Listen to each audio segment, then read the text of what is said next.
Hello, everyone, and welcome back again to another new episode of Inside Voices First Takes. I'm your host, Colin Binnig.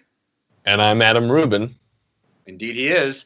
And tonight, we're going to review what we've just both seen from the movie theater, Marvel Studios' Black Panther.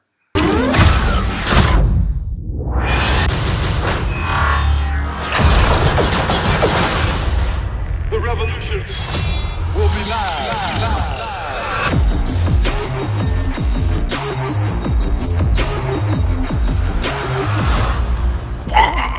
Yes! Black Panther time is finally upon us, Colin.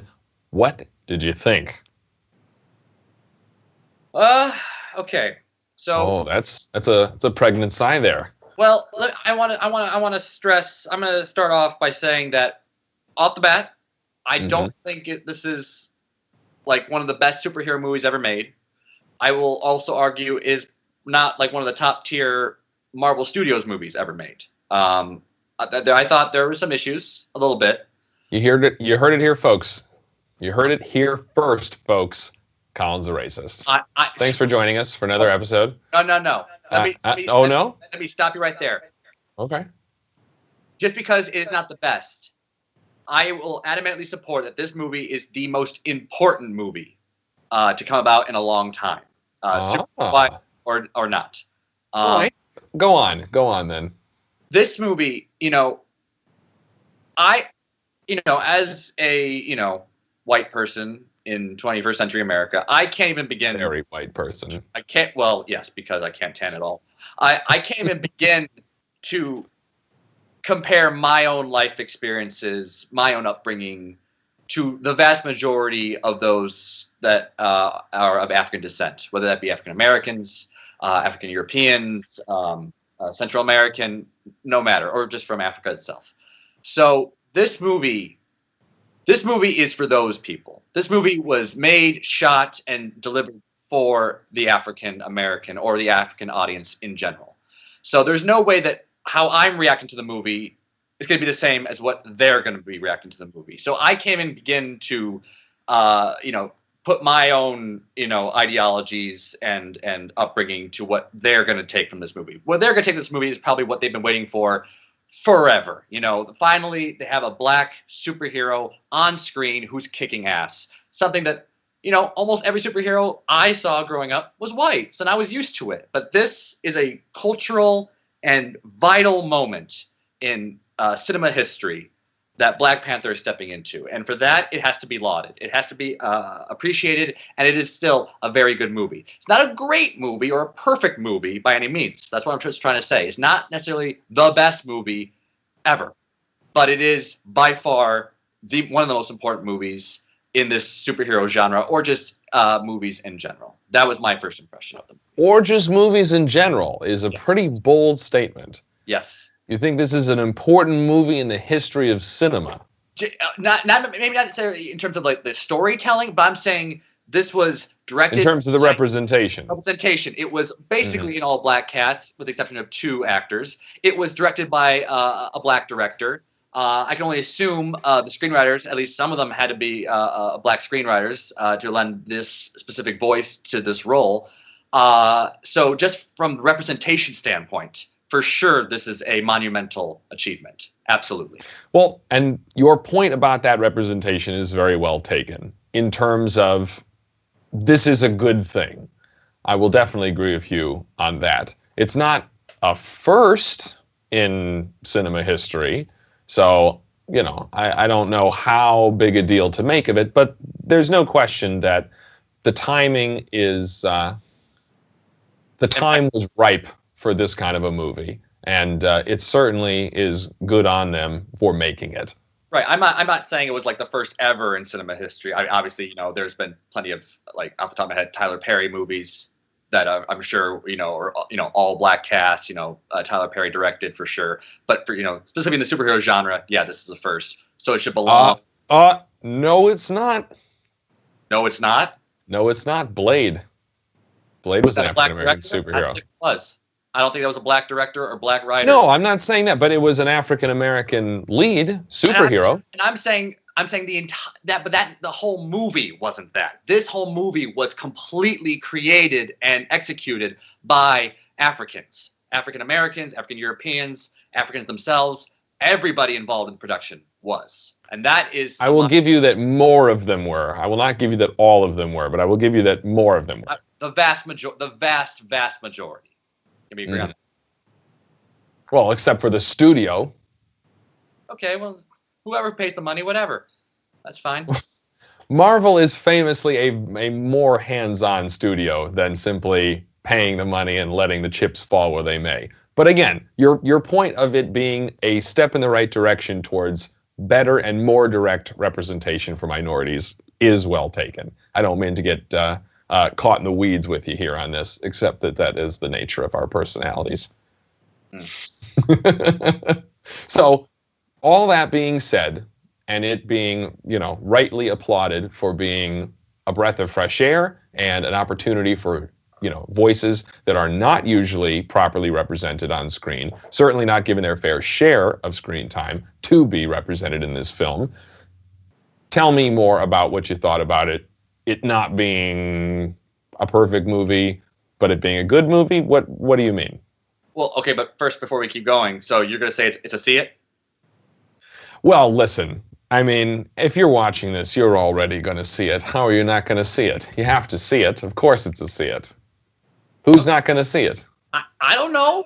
I'm just, listen, not every necessarily MCU movie is like opening weekend worthy of everyone's time. I'm just saying. This one's too much. There's too much buzz around this one. You have to, if you don't see it this weekend, you're going to be the only one. So you have to see it.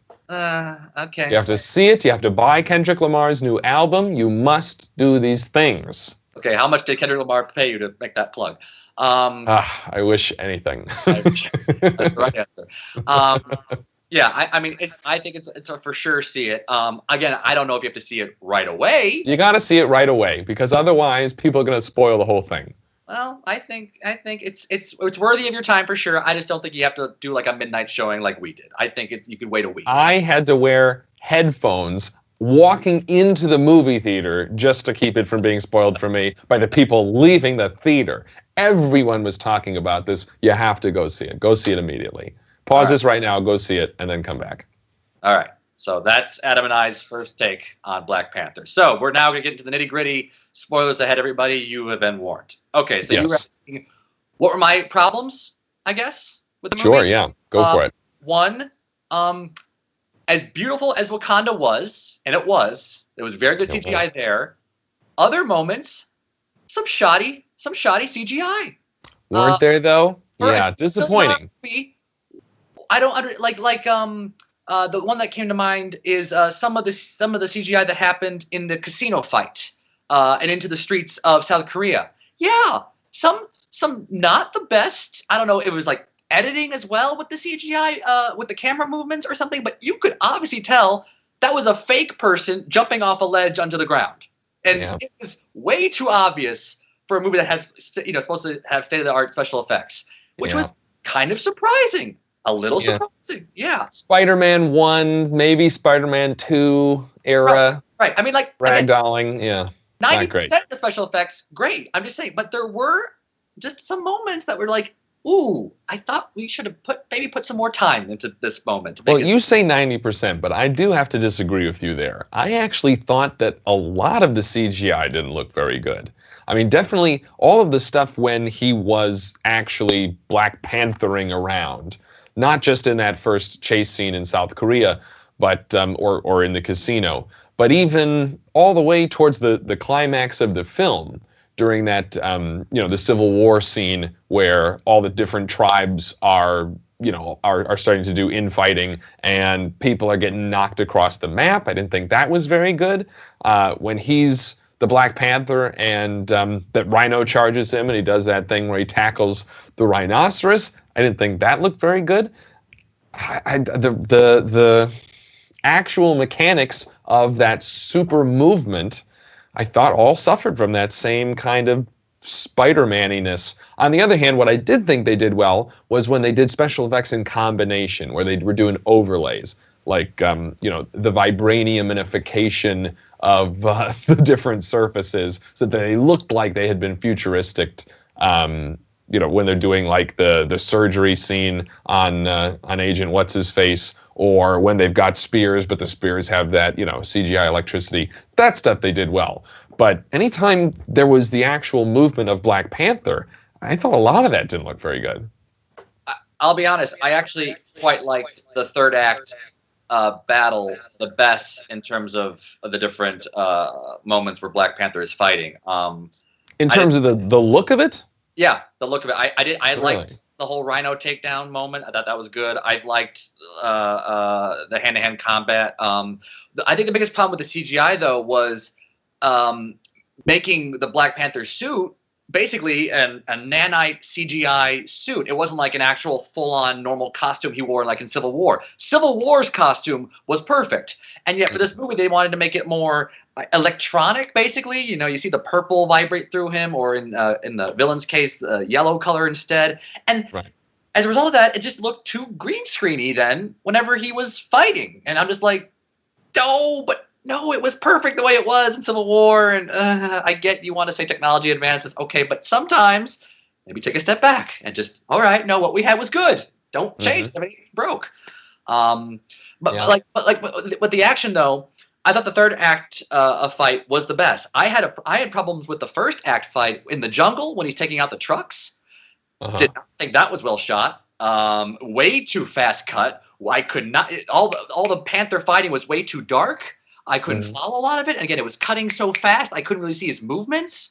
So again, that's a problem. At least in the third act, I was able to follow it better. And in the second act, too, in the chase, it just looked fake. But I could start to follow it better. And in the third act, it's like when they finally got it all right to me. I'm like, why did it take 2 hours to get to that point? Whatever. See, I didn't think it looked great at that third act Civil War scene, and maybe also biased by the fact that I also didn't think it was a very good scene. I did not think it was well justified why the tribes decide they're going to fight each other. Well, really, it's that pretty one thin. Tribe. It's the one tribe led by that guy who's siding with the new king. It's really like we even not all 5 tribes were there. We saw like the farmers' tribe with the rhinos, right? And then we have the king's guard. I'm gonna call it the secret service, and then the tribe that lives in the mountains showed up. That's at least 2. The gorillas. 2 more that were out of the fight. So not everyone was fighting. Just 3 out of 5. Yeah, that was all pretty thin. Like, why did the mountain guys decide to show up then? It was never justified and never resolved at all. And they never get a thank you. T'Challa saved their leader. He saved their so they found a bond because of that. And they both don't want an outsider.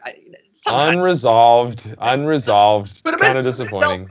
Which brings me to another point. And this is not a critique. It's just something that I was wanting more. I wanted them to go much more into detail on the different tribes. Like, we got a decent amount of information, but tell me more about the tribes beyond the ones that live in the mountains and the tribe that seems to be like T'Challa's family. Like the one that Lupita Nyong'o's character is part of. I wanted to know more, like what their involvement was. The one that had oh God, I forget. Which color? The red, the blue, the green. No, it was the other one. It was the one that you didn't say. Anyway, I can't remember. But the other one, I forget. Like I want to know more about them. The most we got about the tribes was just the ones that live in the mountains. And that was a good amount, but that was just one. I wanted a little bit more about what each tribe offered to the country. Yeah. Well, for the purposes of this film, they're all fairly homogenous, other than the color palette and the costume that they go with. But they did it again. This is a good thing. They did a great job of world building Wakanda. Like if you go in knowing nothing about the country or the comics origins, you don't get lost. Like me. Like you. You don't get lost from how this movie explained it, which is a great thing. It's easy to be like, so who's who and what's what. I didn't get lost at all. I just wanted a little bit more. And then let me fair enough. Let me get to another. I'll say a positive for the movie, but the villain. Yes, the villain was great. I mean, the common rule of a good villain is that if you can, have me see his point, if he has a good point of view, if he has an arguably good point of view, even if his methods are off, if he has, if he's coming from a place of, you know what, he's got a point, then I'm gonna like the guy. Then you're gonna have a good villain for me. And guess what? Yeah. This guy had a damn good point. I mean, in this alternate version of Earth, right, where there is superheroes and African nation of Wakanda, the idea that like in the history of the African people being completely enslaved and never in power and always being subjugated in most of history, the fact that there was a place, or there is a place where that is the exact opposite, and how come this country never shared or at least try to help their fellow African Americans or African Europeans or anyone of African descent otherwise in the world? I see it as being like, you know what? Yeah, that's a little selfish. That is very selfish. I mean, they think how much good that could have helped their fellow man in this like centuries, a millennium long struggle.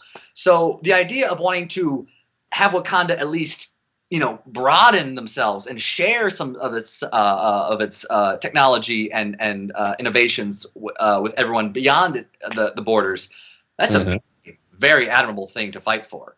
Now, but obviously he wants to just kill everybody. But that see, it's a little bit of a problem to me, because it was so relatable that I thought he had a better point than the people he was fighting. So he had a point, but his methods were still, he was trying to solve violence with more violence, and as we all know, an eye for an eye doesn't hurt.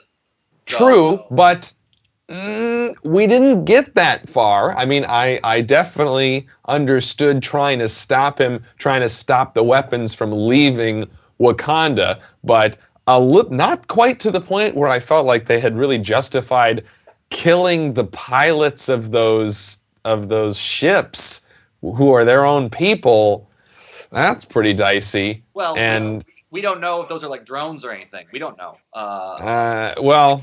All we see is one drone room, and they blow it up. So listen, there might have been people. I did not see personally any like bodies. But we see them being loaded by people. I don't know. I think they were people. But ignoring that for a second, the bigger issue, which dovetails into exactly why I felt like that whole Civil War scene wasn't well justified, is the King's Guard turns on the new king, on the bad guy.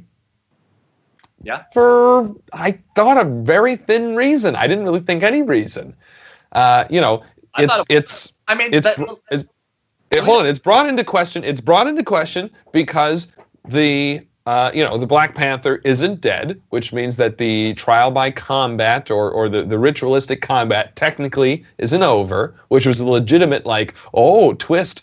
Right. But then that's not the reason that the general gives for turning on the king. She says your heart is too full of hate to be king, which is not really been demonstrated well. And more importantly, her whole thing was about the fact that she's loyal to the throne, no matter who sits on it. It should have been like, you're not going to respect the rules of the throne, then you're not really on the throne. Making it about like, oh, he's real hateful. We already knew that, and that never turned her before. Well, again, but we knew her heart was with T'Challa. You knew that. I mean, when Lupita's character, asked her to come with, he said, "I can't, but my heart is with you." But right now, my head is with the king, because hopefully, with me by his side, I can keep him not as hate-mongering and keep him a little bit more level-headed. After she saw that moment, no, I can't do that. I'm going to stop him right now. So she's. But why? What did he do in that moment that made her change her mind? He ruined the custom of the challenge. That's not hate. He broke the rule first, which allows her to break the rule of, I don't have to support you anymore, actually. Well, but then my point is, that's not what she cites as her reason for changing her mind. She cites the fact that he's hateful, and he was already hateful. But we don't see him, but he's hateful for all sympathetic reasons. That's my point. The hatefulness isn't what's at issue with him. It's the fact that his methods are unjust. I would argue he becomes hateful for one of his own technically citizens, a fellow Wakandan. Okay, right now the hate is to everyone else outside of Wakanda for oppressing African people of all types. Now he's hating his own people, a fellow Black Panther. That's uncalled for. That should never happen as king. So that's why she had to step in and say enough. Okay. I gotta say though, I was pretty sympathetic to his point of view. I kind of rooting for him. It's a great point of view, and obviously Wakanda is now going to start interfering with the, or at least stepping forward in the world and sharing some of its stuff with the world, which is kind of what he wanted anyway. He just wanted to do it with weapons, not necessarily intellect and science. But it starts, and so therefore, I thought that primary conflict was excellent, and I thought that the resolution made a lot of sense for that. I liked where they went with that. I have to say, this last point I have to make, for a movie called Black Panther, the greatest character is not Black Panther. It's not even Killmonger, the villain. The greatest character in this movie is Black Panther's sister. Oh my God. Say that. Sure, I think her name is Shuri, I think. I want to say it. Oh my God, I want a spin-off movie of just her. I don't know if she has like a superhero title or something, but she was the greatest part of that movie. The head of the King's Guard was fantastic. Lupita was fantastic. The women in this movie were phenomenal, absolutely phenomenal. Kudos to the casting director and to the script for giving these women these great characters. I mean, just the part where like the King's Guard lady is threatening her husband, and he submits to her. The whole audience I was in applauded. I'm just like, that's freaking great moment. I like this. I like this movie a lot. So, although by the same token, why was he fighting them? Why was his tribe fighting the King's Guard in the first place when she's his wife? Like, at first, when they charge the Black Panther, it's just them, and this guy's not king anymore. So, and we like the new guy better. I get that. But as soon as the King's Guard enter the fray, why are they fighting each other? That was not well justified to me at all. They're using lethal weapons. That's bonkers. The leader is siding with the new king, so he's going to keep the fight going. Against his wife? Was he serious about that? In the same way, was she serious about? They weren't fighting one-on-one until near the end. So if that was earlier, but they're her soldiers. They're all citizens together. I thought it was very thin. The husband was winning up until the mountain tribe showed up. Yeah. So why would he have stopped until then? Winning in that he cornered and trapped his own wife. It was very thin. Right. And he didn't want to try to kill her. That's why he said, submit. Lower your weapons. I don't want 3 seconds. He said 3 seconds or we'll kill you. I mean, I don't think he was actually going to go through with killing his own wife. I think it was more of a threat. I think it was more of a threat. Pretty thin. All right. But anyway, give me a final score for you, Black Panther. First of all, let me just say, my big point about this movie. I agree, incidentally, with all of your criticisms. I thought it was pretty good, but not amazing. But, good for a superhero movie. Yeah. But what I would like to point out was a real plus in my book that I was very happy to see in this movie is that it did not suffer from the Marvel-itis of the Guardians of the Galaxification of the other movies, which I talked about in previous episodes, where they're more sarcastic and it undercuts the sincerity. Oh, that's interesting. Of the moments. This movie was very sincere. It still had moments of humor, which played really well. Okay. But it used the humor to undercut the sincerity of people's positions because it had such a strong position. And that was great. And I think that added a lot to the movie. I wish go back to doing that. Okay, so you didn't think the sister's humor, because she's like the source of most of it. You didn't think it went too far being sarcastic? Never, because anytime something serious was happening, she was serious. Okay. She only made jokes when it was lighthearted, right? When they're worried about whether he's going to die or not, she's exactly as worried as everybody else. Nobody makes a, I'm sure it'll be fine kind of joke that undercuts the tension. All the tension was left to breathe, and it's a better movie for it. That's what they should go back to. Stop trying to make everything Guardians of the Galaxy. We already have that. Yes, you made your point clear. Okay, aside. Yeah. Final score. You go first. Okay. So again, if we're just dealing with the story aspect of this movie is absolutely great. It is perfect for this first movie for Black Panther. It's an absolutely phenomenal story. The villain is great. The supporting cast is great. I just had some issues with some like technical filmmaking stuff of it, CGI, editing, stuff like that. I don't think the score was that memorable, sadly. So I will give it a 7.5 out of 10. Still very worthy, though. I'm going to give it a 7.8 out of 10. I can't quite, part of me wants to give it an 8. I can't quite give it an 8. It wasn't that good, but it was definitely the best of the Marvel movies in a while. It had the most interesting arc in terms of the actual plot from where they start to where they finish. I really liked and obviously, like I said, I mean, perhaps an overly sympathetic, if that's possible, point of view from our villain. He actually, he was completely right about a lot, and I'm not even completely sure I disagreed with all his methods, whatever kind of person that makes me. I wish we got to see more of him. I want to see more of his upbringing and ideology, not just being told he was a soldier and then seeing his dream vision of his dad. Like, no, show me more of that. I want to see it. I want to feel something more rather than just you telling me. So, no, I liked the scene with him and his dad. I thought that was very well done. I did too. I wanted more of it. I wanted more of that. Yeah. I feel like we got where he was coming from. His points just made sense. So I didn't need more of it because I totally agreed with him already, and I got it. Okay. I agree that it's murky how he transitioned from being a government spook to being an international burglar. Right. Like, how did that transition happen? Yeah. Yeah, but and obviously they didn't have a great story for that. But I can forgive that.